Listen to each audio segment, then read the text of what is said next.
bien, buenas tardes.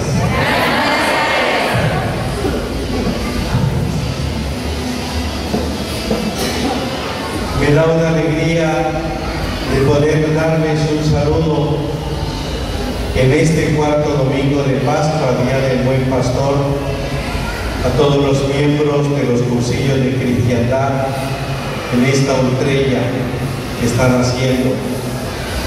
Muy bonito este cántico, pero me gustaría que cantaran de colores. Es el que ustedes se saben. Vamos a cantar ese cántico distintivo de los cursillos de cristiandad.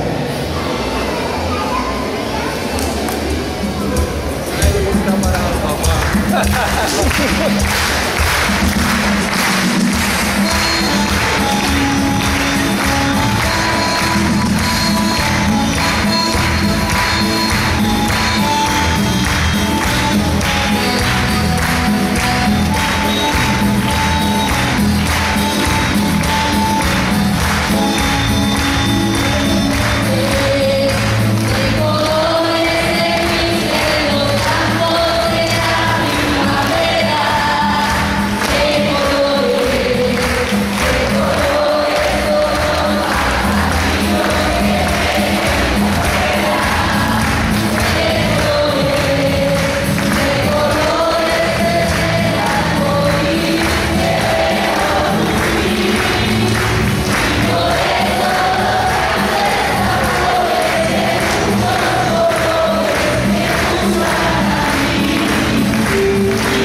Muy bien. Quiero expresarles que tengo mucha alegría de poder compartir, aunque sea una hora, con ustedes, porque de aquí tengo que ir a la parroquia de Cristo Resucitado a hacer unas confirmaciones. Pero lo hago con mucho cariño de pastor, por eso les pido que se sienten. Me han pedido que les hable un poco del papel del obispo en la iglesia. La iglesia soy yo, decíamos, es decir, la iglesia somos nosotros. La iglesia somos cada uno de nosotros. La iglesia está compuesta por los bautizados. Entonces yo quisiera recordar algunos elementos doctrinales que nos hablan de esta gran verdad. Y quiero empezar con el capítulo 4 de la carta de San Pablo a los Efesios. Allí nos dice en estos versículos del 1 al 17 unas verdades muy grandes, como una síntesis del misterio de Dios, del misterio de la iglesia. Y ustedes van a ver cómo este texto nos habla de la unidad y de la diversidad de la iglesia. Una de las notas de la iglesia es que es una. Yo ya me visité todas las parroquias de esta diócesis, las urbanas y las rurales también. En la última gira, hace como 3 semanas, estuve en Carmen la Nazaret, en Villacaro y en Bucaracica, allá en la montaña. Y siempre me encontré con grupos de personas, de creyentes como ustedes, de niños y niñas, como estos que están aquí tan felices con sus padres. No se imaginan el bien que le hacen a sus niños, haciéndoles saborear este ambiente bueno, este ambiente noble. Hay muchos niños que están en un ambiente malo, un ambiente negativo, que influye sobre ellos negativamente, donde los papás se pelean, se golpean, se insultan, los hermanos se atropellan. Ellos no escuchan nada bueno, sino son palabras soeces, groseras. Qué bonito ver que estos niños, hijos de ustedes, tienen este ambiente positivo, bueno, noble, que los sitúa bien en la vida. Los jóvenes, veo aquí un buen grupo de jóvenes, muchachos y muchachas, y los adultos, bien, es la iglesia la que está presente. Entonces ustedes van a ver en este texto, diríamos, todo, van a ver a Dios Padre, Dios Hijo, Dios Espíritu Santo, la iglesia que es una y la iglesia que tiene muchos carismas también. Voy a leer el texto y después lo iremos comentando para llegar a lo que quiere llegar, el puesto del obispo en la iglesia. Dice el capítulo 4: yo, el prisionero de Cristo, les exhorto pues a que se muestren dignos de la vocación que han recibido. Este es lo primero. San Pablo exhorta a los fieles de Éfeso que se muestren dignos de la vocación a que han recibido.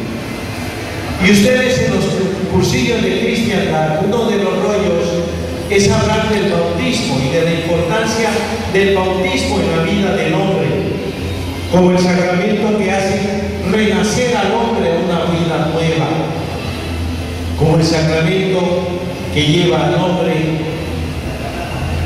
a participar de la vida divina. Muchas gracias.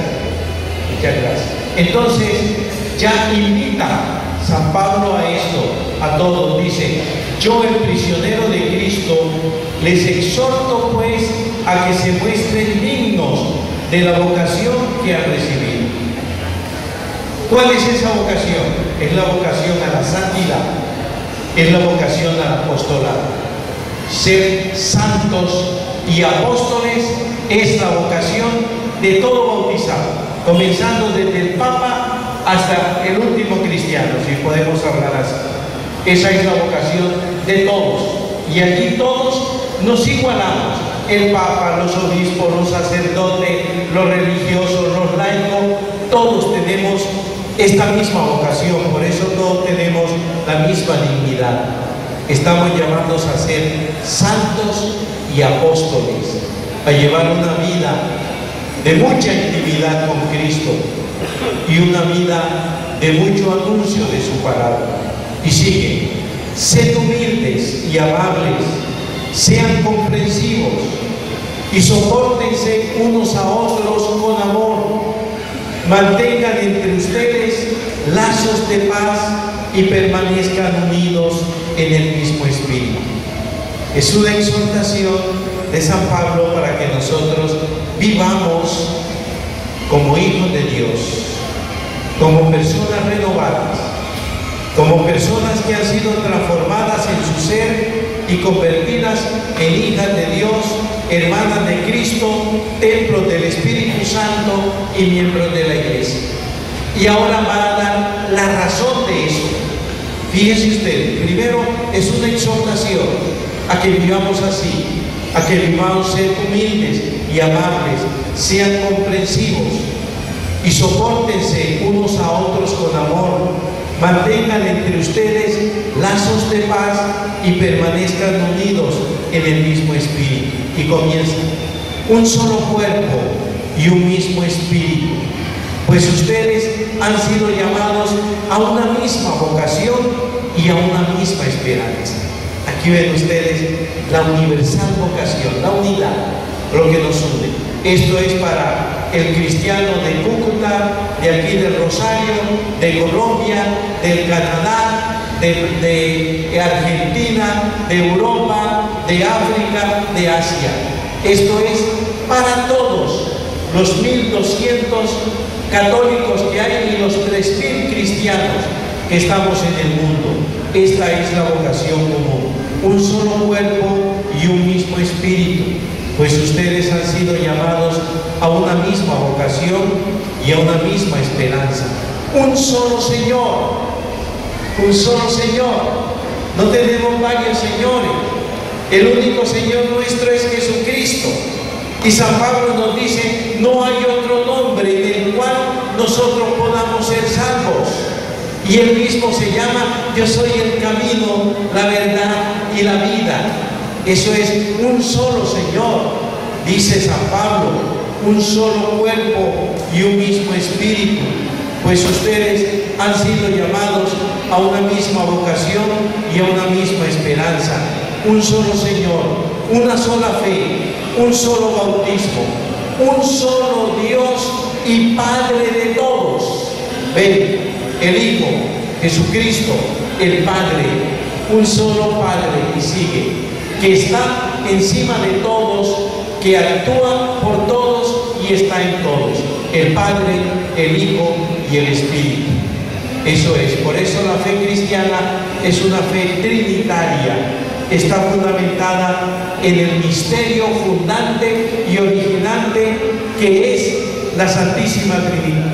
De allí proviene todo: el Padre, el Hijo y el Espíritu, tres personas distintas, un solo Dios verdadero.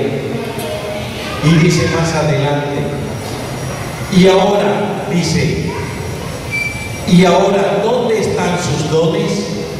Unos son apóstoles, otros profetas, otros evangelistas, otros pastores y maestros. Así prepara a los suyos para las obras del ministerio en vista de la construcción del cuerpo de Cristo. Entonces, vemos cómo el Espíritu da dones en la Iglesia. La Iglesia es carismática por esencia, porque quien guía a la Iglesia es el Espíritu Santo. Él es el alma de la Iglesia, y por eso el Espíritu suscita carismas en la Iglesia. Los cursillos de cristiandad son un carisma en la iglesia. El Espíritu que suscitó un grupo de personas, de bautizados allá en España, y que queriendo reavivar la fe de los bautizados, hizo que ellos conformaran esto y estructuraran lo que significa los cursillos de cristiandad. Entonces es un mismo espíritu, pero no todos tenemos lo mismo. Por eso dice: ¿y dónde están sus dones? Unos son apóstoles, otros profetas, otros evangelistas y otros pastores y maestros. Así prepara a los suyos para las obras del misterio en vista de la construcción del cuerpo de Cristo, hasta que todos alcancemos la unidad de la fe y el conocimiento del Hijo de Dios y lleguemos a ser el hombre perfecto, con esa madurez que no es menos que la plenitud de Cristo. No se ve un solo Señor, uno, pero al mismo tiempo una cantidad de dones y carismas que están encaminados todo eso a conformar el cuerpo de Cristo, es decir, a conformar la iglesia. Aquí en la diócesis hay muchos movimientos, hay muchos. Ayer estuve, por ejemplo, con el movimiento bíblico, todo un grupo de personas. Está el movimiento carismático, está el neocatecumenado, están los populares, están los vicentinos, hay muchos movimientos que el Espíritu va suscitando, así como ha suscitado los cursillos de cristiandad. Yo los cursillos de cristiandad los conocí desde que era un seminarista, allá en mi diócesis, en Montería. Allí conocí los cursillos de cristiandad y han hecho mucho bien, despertaron mucha gente la conciencia cristiana, que después se comprometieron mucho en la conformación de la iglesia. Entonces ven ustedes lo que es la iglesia. La iglesia es un misterio, pero que está misterio. ¿Por qué? Porque contiene unos dones y unas gracias que vienen de Dios. La iglesia es una la iglesia, es una de las notas, pero también tiene variedad de carismas y de dones, y así ha sido. Por ejemplo, San Francisco de Asís fue un carisma especial en una época difícil. Por ejemplo, Santo Domingo de Guzmán, Santa Teresa de Jesús, en San Juan de la Cruz, San Benito, todos el Señor va suscitando. Por ejemplo, modernamente la Madre Teresa de Calcuta, son carismas que el Señor va dando. Y por eso ustedes, queridos hermanos, que han despertado su conciencia cristiana, ¿no?, en la iglesia a través de los cursillos de cristiandad, pueden mirarse realmente como fruto de la acción del Espíritu Santo en la iglesia. Ustedes, por ejemplo, aquí han venido de muchas partes, de muchas parroquias de aquí, y me imagino también de otra parte de parroquias fuera de la ciudad de Cúcuta, ¿no? Ahí, ¿por qué? Atraídos por la misma fe. Hay un tren y vamos a ir allá, y vamos a estar allá, y se han preparado, y se han engalanado, y se han preocupado, y aquí han estado todo el día como hermanos, encontrándose y escuchando. Bien, no me puedo demorar mucho en estas cosas, porque repito, solo tengo una hora para ello, pero estoy poniendo la base de lo que les quiero decir. Luego, San Pablo, en la carta a los Corintios, fíjense ustedes lo que nos dice en el capítulo 14. Dice: busquen el amor y aspiren a los dones espirituales, especialmente al don de profecía. El que habla en lenguas habla a Dios, pero no a los hombres, pues nadie le entiende cuando habla en espíritu y dice cosas misteriosas. El que profetiza, en cambio, da a los demás firmeza, aliento y consuelo. El que habla en lenguas se fortalece a sí mismo, mientras que el profeta edifica la iglesia. Me alegraría que todos ustedes hablaran en lenguas, pero es más, me gustaría que todos fueran profetas. Es mucho mejor tener profetas que quien hable en lenguas, a no ser que haya quien las interprete. Sigue. Supongan, hermanos, que yo vaya donde ustedes hablando en lenguas. ¿De qué les serviría si no les llevase alguna revelación con palabras de conocimiento? Entonces va diciendo, ¿cómo? En la iglesia, en esa iglesia que es el cuerpo de Cristo, todos tienen su propio don y todos por lo tanto están llamados a colocar el don que Dios les ha dado para bien de toda la iglesia. Por eso termina diciendo, doy gracias a Dios porque hablo en lenguas más que todos, pero cuando me encuentro en la asamblea prefiero decir 5 palabras mías que ayuden a los demás. Entonces, ven ustedes cómo hay carismas en la iglesia, pero hay unos carismas que son, como nos decía la primera lectura a los Efesios, que son los maestros, que son los profetas. Por lo tanto, ya San Pablo en los primeros años de la iglesia distinguía entre una cosa y otra. Y por eso le dice, por ejemplo, a sus discípulos, Timoteo, reaviva el don que ha recibido, porque se impuso las manos sobre ti, y al imponer las manos se le transmitió el episcopado allí. Por eso dice, defiende la doctrina, oportuna e inoportunamente. No tengas miedo, porque tu papel es ese, es defender la sana doctrina. Vemos entonces cómo los apóstoles van transmitiendo lo mismo que el Señor les ha comunicado a ellos a otras personas, se las van transmitiendo. Y es por eso que luego el Concilio Vaticano II, en su constitución dogmática sobre la Iglesia, entonces nos habla ya en concreto de lo que es el ministerio de los obispos, y nos dice lo siguiente: en efecto, no solo tuvieron diversos colaboradores en el ministerio, se refiere a los obispos, sino que a fin de que la misión a ellos confiada se continuase después de su muerte, los apóstoles, a modo de testamento, confiaron a sus cooperadores inmediatos el encargo de acabar y consolidar la obra por ellos comenzada. Y así viene la sucesión apostólica.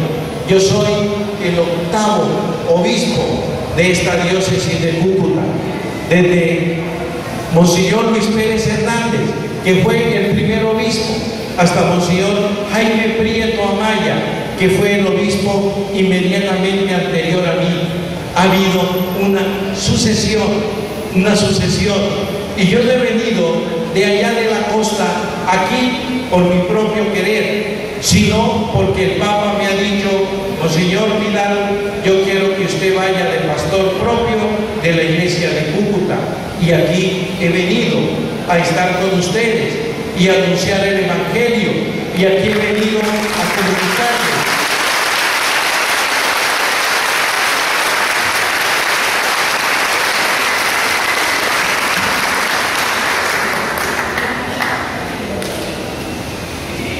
Entonces, ¿qué indica eso? Eso indica que hay una sucesión apostólica.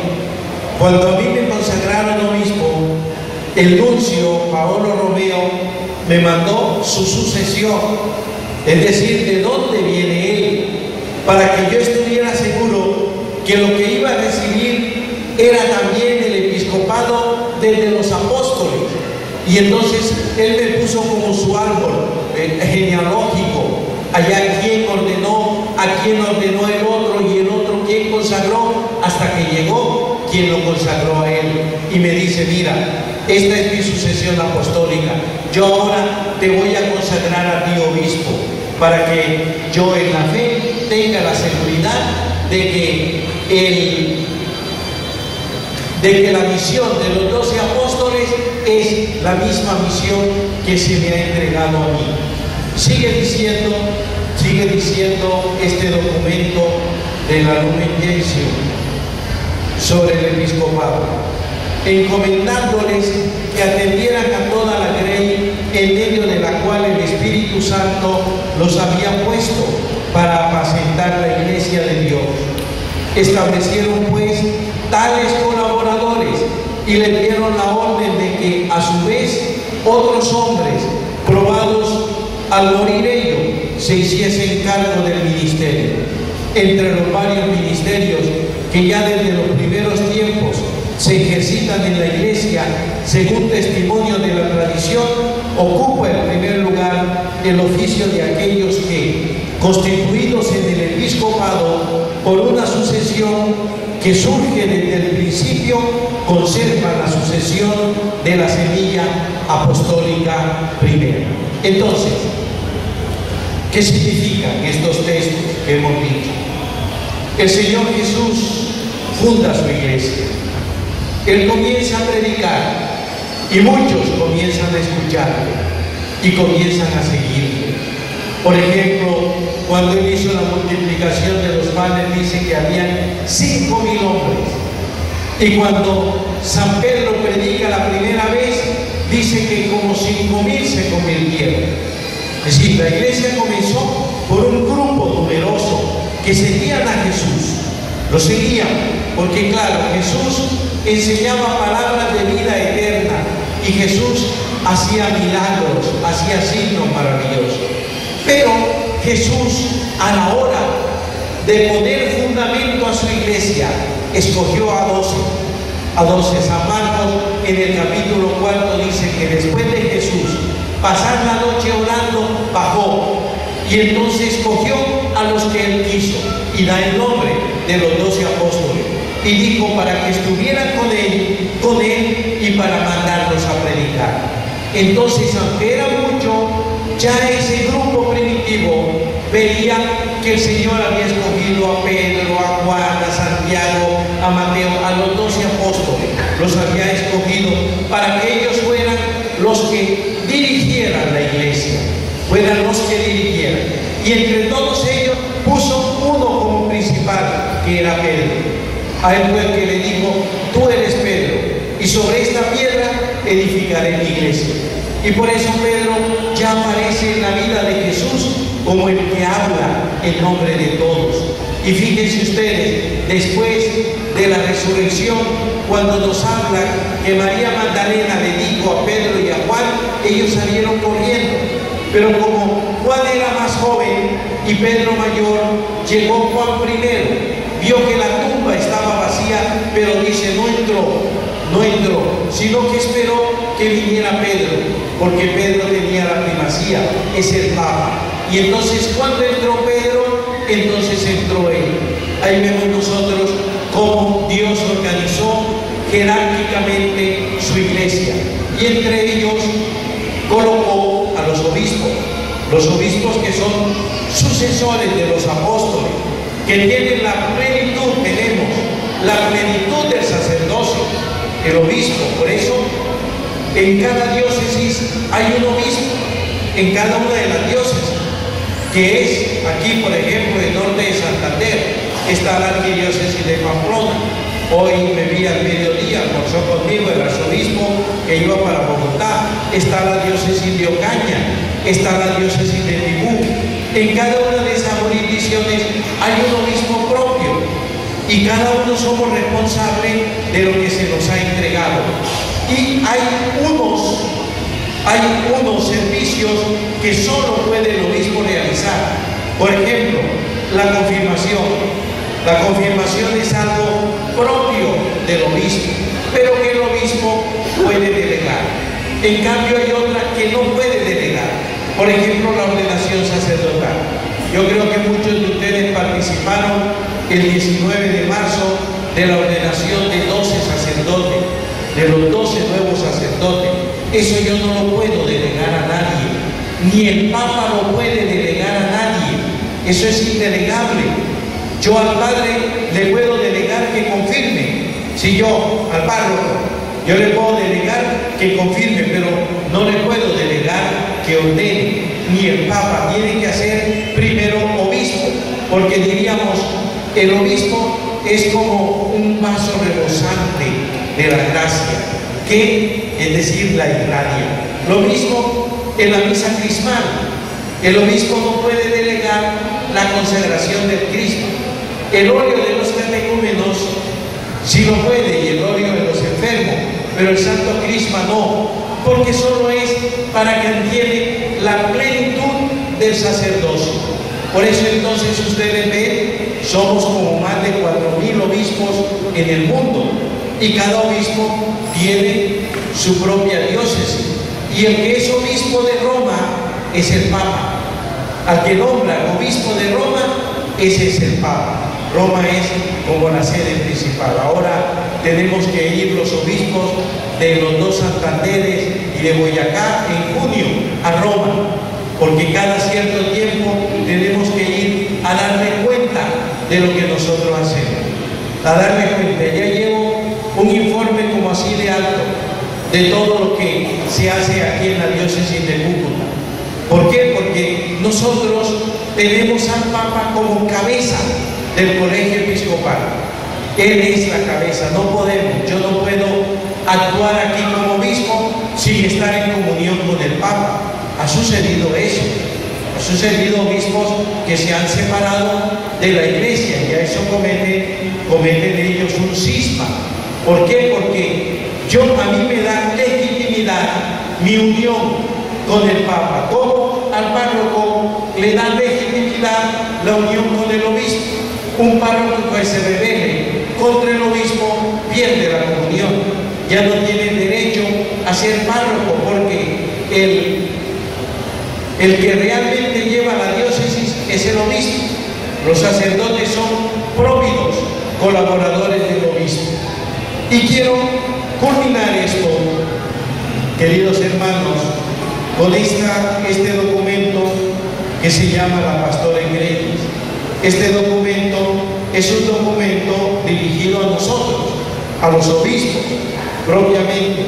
Y miren lo que dice. Cristo es el ícono original del Padre y la manifestación de su presencia misericordiosa entre los hombres. Entonces, Cristo es el sacramento del Padre. Cristo muestra al Padre. Al Padre nadie lo ha visto, porque a Dios nadie lo ha visto. Pero el Padre se nos ha revelado a través de Cristo. Cristo es como el rostro humano de Dios. Por eso cuando Felipe le dice a Jesús, muéstranos al Padre, Jesús le dice, Felipe, quien me ve a mí, ve al Padre. El Padre y yo somos una misma cosa. Los judíos veían un hombre, pero no veían, diríamos, la divinidad que estaba detrás de ese hombre. Entonces, Cristo es sacramento del Padre. La iglesia es sacramento de Cristo. Es decir, la iglesia representa, expresa a Cristo en la historia. Por eso ustedes recuerdan cuando Pablo de Tarso iba persiguiendo a los judíos, a los cristianos, e iba hacia Tarso allá a perseguirlos, hacia Damasco, y el Señor se le apareció y le dijo el Señor, Saulo, Saulo, ¿por qué me persigues? ¿Qué le respondió Saulo? ¿Y quién eres tú, Señor, a quien yo persigo? Él no iba persiguiendo, él no conoció a Cristo en persona, pero iba persiguiendo a los cristianos, iba persiguiendo como si viniera una persecución y dijera, vamos a perseguir a los cursillistas, vamos a perseguirlos. No. Entonces, ¿por qué ustedes, al perseguirlos a ustedes o a nosotros, persiguen a Cristo? Porque ustedes son sacramento de Cristo.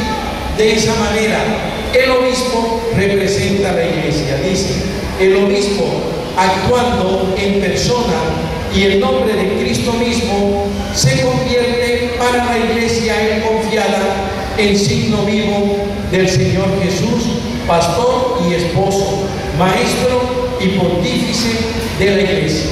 Entonces ven ustedes que no es posible construir una verdadera comunidad si no es con la presencia del obispo. El obispo es el principio de unidad. Ustedes ven que en cada misa se pide por el Papa Benedicto XVI, por nuestro obispo Julio César. Ustedes oyen que en la parroquia piden así. Sí. ¿Por qué? Porque así es. El Papa es el principio de unidad. El Papa de toda la Iglesia universal. Por eso el Papa tiene jurisdicción en cualquier parte. Él puede ir a cualquier diócesis cuando quiera. No.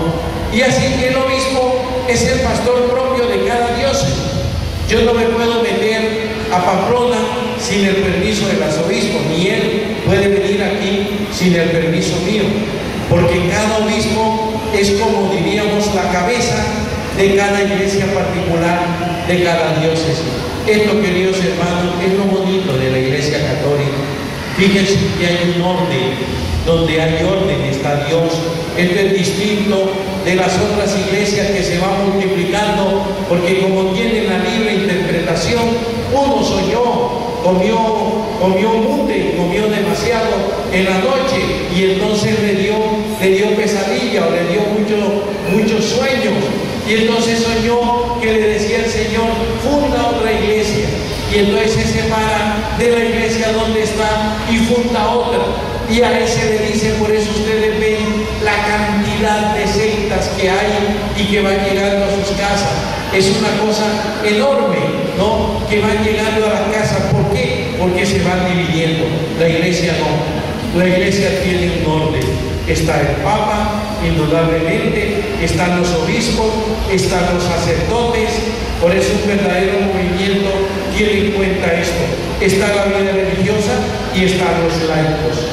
Un mismo pueblo, una misma dignidad, pero diferentes funciones, diferentes carismas. Yo, por ejemplo, no me puedo meter a ser gobernador. No, eso no es lo mío. Para eso están los laicos. No me puedo meter a ser alcalde cuando los sacerdotes, que ha habido algunos, como aquí el padre Pauserino, muy conocido, yo me lo encontré, me acuerdo, en Tibú. El Señor nos permitió estar solos y yo le hablé a él. Le dije: ¿cómo dejas tú el sacerdocio por un plato de lentejas? ¿Qué es ser alcalde antes que ser sacerdote y administrar los misterios de Dios y comunicar la palabra en la Eucaristía? Hablamos muy bien, me atendió, me escuchó muy bien. Inclusive le dije: yo te recibo. Era obispo de allá, Pauserino, si tú ves que no, yo te recibo allá, como tratando de salvarlo. Pero no estamos nosotros para eso. No es para ser alcalde, eso les toca a ustedes, los laicos. No es para ser gobernadores, no es para ser miembros del consejo, concejales o diputados. Ese es el papel de ustedes, los laicos. Los laicos sí deben entrar a la política como al arte, deben entrar a todo, al deporte, a la diversión, es decir, para evangelizarla. El laico está para eso, vive en el mundo. Y ustedes son los que tienen que darle sabor, impedir que ese mundo se corrompa con su testimonio y con su palabra, no a nosotros. A nosotros nos corresponde, por carisma y por vocación, el dirigir, el orientar, el pastorear. Ese es el caso mío, por eso voy de aquí a allá. Voy por muchos lugares. Ayer fui así también y terminé en el estadio. Allá en un campeonato de infantil, de parroquias. Allá estuve mucho y estoy en muchos lugares también. ¿Por qué? Me toca estar presente y anunciar el Evangelio. Hoy estoy aquí con ustedes compartiendo esta reflexión y ahora voy a confirmar a una parroquia y mañana estoy en otro lugar y pasado mañana en otro. Ese es el papel, porque a mí me toca ir confirmando en la fe. Bien, entonces es en síntesis lo que yo les he querido decir. Yo voy a dejar un espacio de 10 minutos para que si alguno de ustedes tiene una pregunta, tiene seguro que todo esto les ha suscitado inquietudes, las hagan con toda confianza para que ustedes también participen de esto y yo también descanse un poco de hablar, ¿no? Las dos cosas, que ustedes hablen y yo no tenga que hablar demasiado también, pero recojo todo, diríamos, en síntesis. La iglesia somos todos los bautizados. La iglesia es una, santa, católica y apostólica. Tenemos la misma dignidad y todos estamos llamados a ser santos y apóstoles. Todos estamos llamados, tenemos la misma dignidad.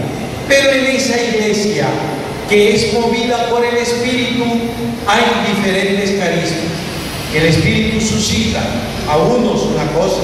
Hay gente, por ejemplo, que le gusta predican y son fáciles para hablar. No pueden ver un ladrillo porque se suben en él y comienzan a predicar. Entonces hay otras personas que otras personas no les cuesta, les da miedo.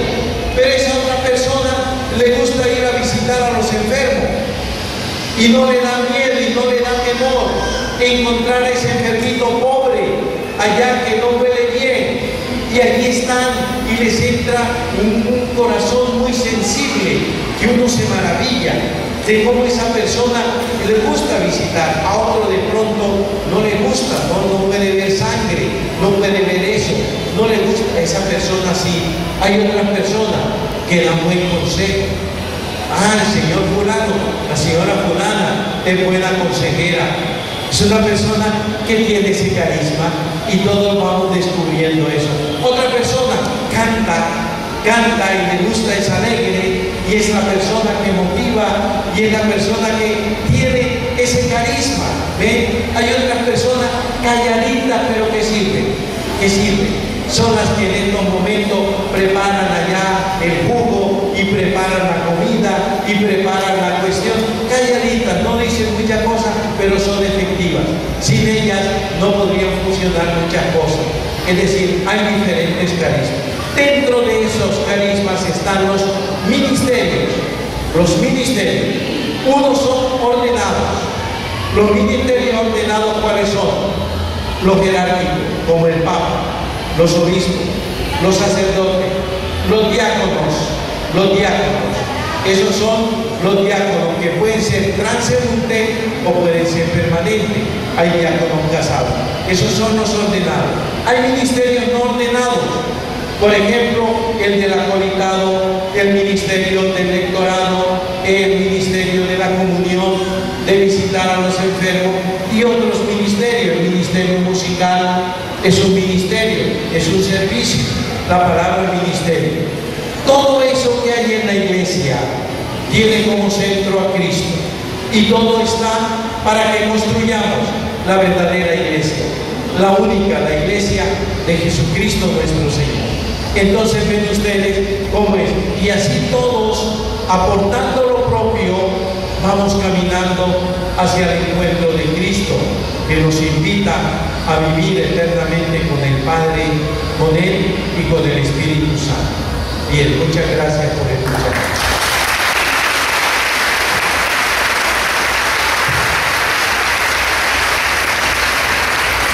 Bueno, Señor, muchísimas gracias por estar esta tarde con nosotros, compartiendo y aclarándonos este tema del pastor, del pastoreo, de quién es el obispo y cuál es su función. Monseñor, ahora, aprovechando esta gran ocasión del buen pastor, bueno, primero, si es como ya decía Monseñor, si alguien tiene alguna pregunta, alguna inquietud, aprovechando que aquí está nuestro máximo pastor, pues es la ocasión oportuna para hacerlas. Yo vi muchas caras inquietas. Allá está el hermano. Muy bien.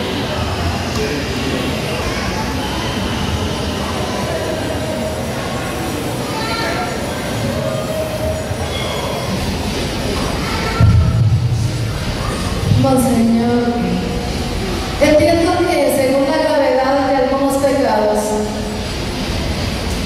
deben ser remitidos al obispo para su absolución. ¿Cuáles son? Sí, indudablemente, por eso, porque el obispo la plenitud del sacerdocio, hay unos pecados que se cometen que no los puede perdonar el sacerdote si no ha sido delegado.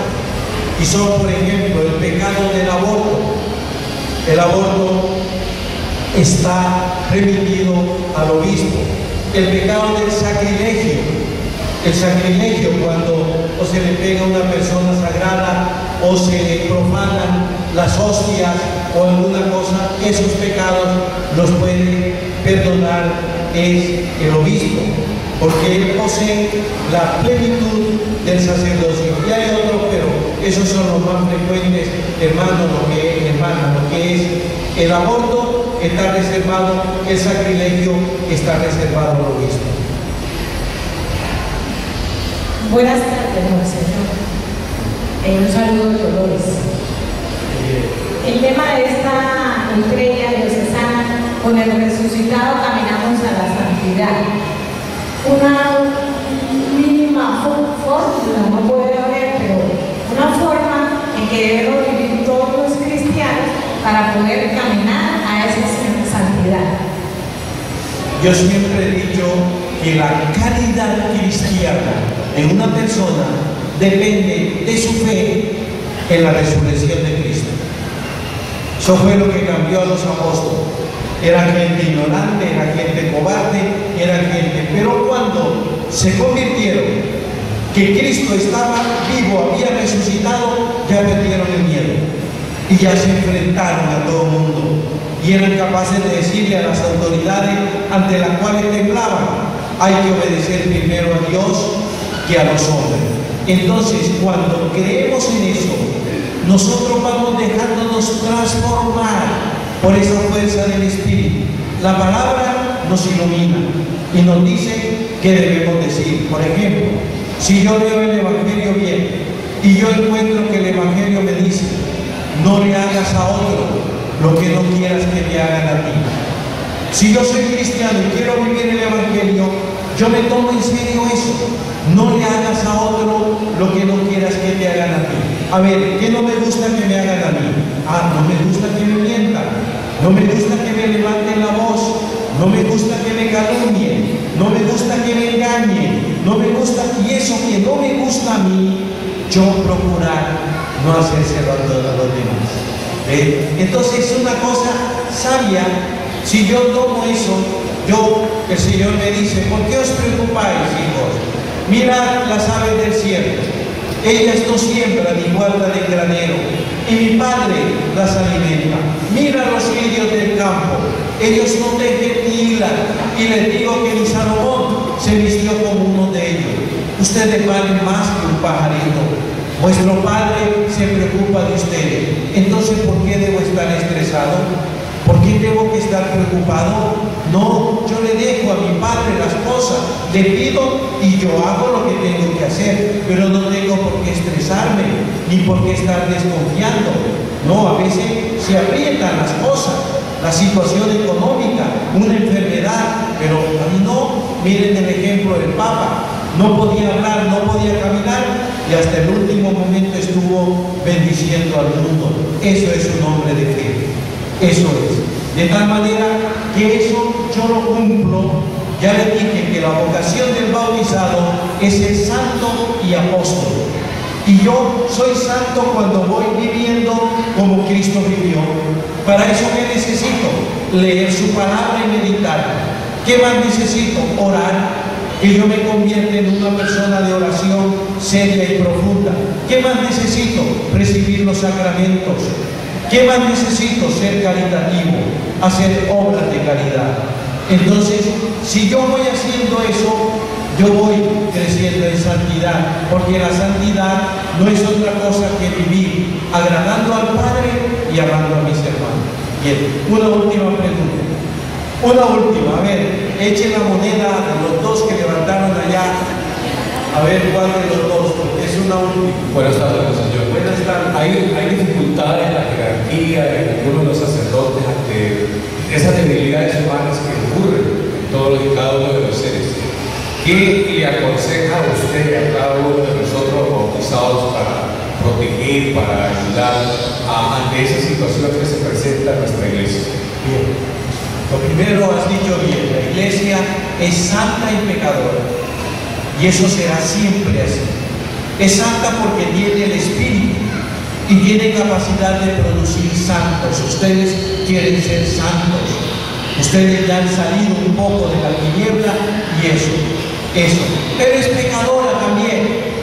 Entonces es pecadora. Fíjense desde el principio, de los 12 que el Señor formó, Judas lo traicionó.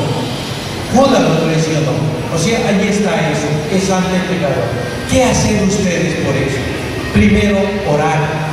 Si ustedes se dan cuenta de que un sacerdote o alguien anda mal, oren por él. Oren la oración. Segundo, den testimonio. Procuren darle testimonio a esa persona con su vida, que el testimonio arrastra. Y tercero, caritativamente con la palabra abierta. Si usted ve que está marchando mal, alguien, acérquese, hermano. Mire, padre, esto no está bien. Usted está caminando, mire, y con caridad le advierte. Si no se atreve, dígaselo al obispo, que el obispo tiene el deber de hacer. Pero lo primero es orar por esa persona. Orar. Segundo, darle testimonio de vida. Eso es. Y tercero, la palabra. El testimonio, la oración y la palabra son los tres medios de ayudar a los hermanos a salir del mal y a buscar el bien. Muy bien, ahora sí, que la oración.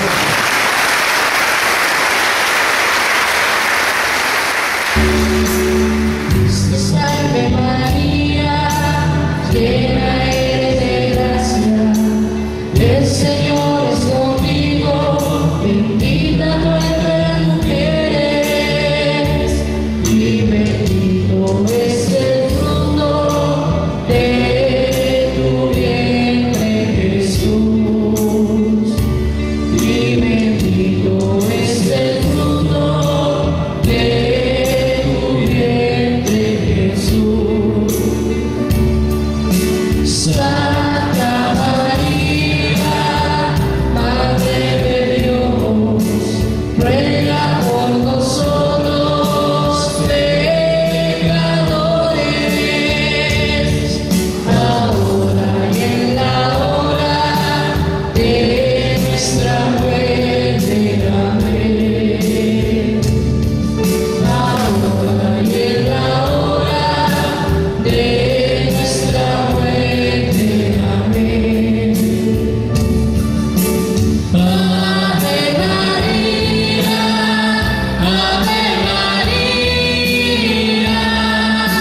Ave María, Ave María.